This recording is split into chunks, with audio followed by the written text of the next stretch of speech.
Hi friends, welcome back to our channel. So ఈరోజు video వచ్చేసి వంకాయ పాత పద్ధతిలో కాల్చిన వంకాయ పచ్చడి అనమాట. ఈ రెసిపీ ఇది వచ్చేసి ఇంట్లోనే న్యాచురల్ గా తయారు చేసుకునే పచ్చడి అనమాట. సో ఎలా చేసుకున్నా చూద్దాం.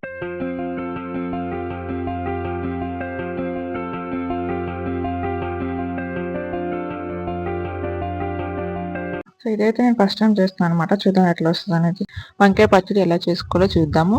సో ఫస్ట్ నేను ముందుగా పెద్ద వంకాయ తీసుకున్నాను అనమాట. దాంతో 3 టమాటాలు అండ్ పచ్చిమిర్చి, ఆ తర్వాత వెల్లుల్లి కూడా తీసుకున్నాను అనమాట. సో ముందుగా వంకాయ తీసుకొని దాన్ని మధ్య మధ్యలో కట్ చేసుకోవాలన్నమాట. ఓవరాల్ గా కట్ చేసిన తర్వాత దానిలో వెల్లుల్లి పెట్టాలన్నమాట. పైన ఒకటి కింద ఒకటి అని పెట్టాలి. ఎందుకంటే లోపల కూడా బాగా కాలుతుంది అనమాట. సో ఇది కాల్చి చేసేది అనమాట పచ్చడి. సో అందుకోసం వెల్లుల్లి పెడతారు లోపల. సో నేను మొత్తం 5 చోట్ల మొత్తం పైన కింద మొత్తం వెల్లుల్లి పెట్టేశాను. అలా పెట్టేసిన మొత్తం అయిపోయిన తర్వాత ఆయిల్ అప్లై చేయాలి. వంకాయకి మొత్తం ఓవరాల్ మొత్తం అప్లై చేయాలి ఆయిల్. ఆయిల్ ఎంత బాగా అప్లై చేస్తే అంత బాగా కాలుతుంది అనమాట. మనము గ్యాస్ మీద పెట్టి కాల్చుతాం కాబట్టి సో ఆయిల్ మంచిగా నీట్ గా అప్లై చేయాలి. అలాగే వంకాయ అయిపోయిన తర్వాత టమాటాలు కూడా తీసుకోవాలన్నమాట. సో నేను 3 టమాటాలు కూడా మొత్తం అప్లై చేశాను అనమాట ఆయిల్.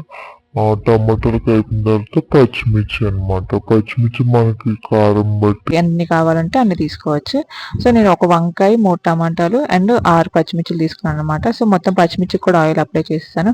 మొత్తం ఆయిల్ అప్లై చేసిన తర్వాత స్టవ్ ఆన్ చేసి పుల్కాలు చేసుకున్న జాలీ రోస్ట్ అంటారు కదా, సో అది తీసుకున్నాను అనమాట. దీన్ని జాలీ రోస్ట్ అంటారు. ఇది ఆన్లైన్ లో కూడా దొరుకుతుంది. మీరు ఒకసారి చెక్ చేసి ఆన్లైన్ లో మీరు ఆర్డర్ చేసుకోవచ్చు. దాని మీద వంకాయ పెట్టి కాల్చుకోవాలన్నమాట. సో మొత్తం నీట్ గా మొత్తం చుట్టూ కాల్చాలి అండ్ కింద కూడా కాల్చాలన్నమాట. పైన కూడా మొత్తం. నాకైతే పట్టుకునే కార్డ్ రాలేదు, కొంచెం ఇబ్బంది అయింది. సో పట్టుకునే కార్డ్ అయితే ఇంకా మంచిది, ఈజీగా కాల్చుకోవచ్చు అనమాట. సో అది మొత్తం కాలాక టమాటా వేసుకున్నాను. టమాటాలు అండ్ పచ్చిమిర్చి కూడా కాల్చుకున్నాను.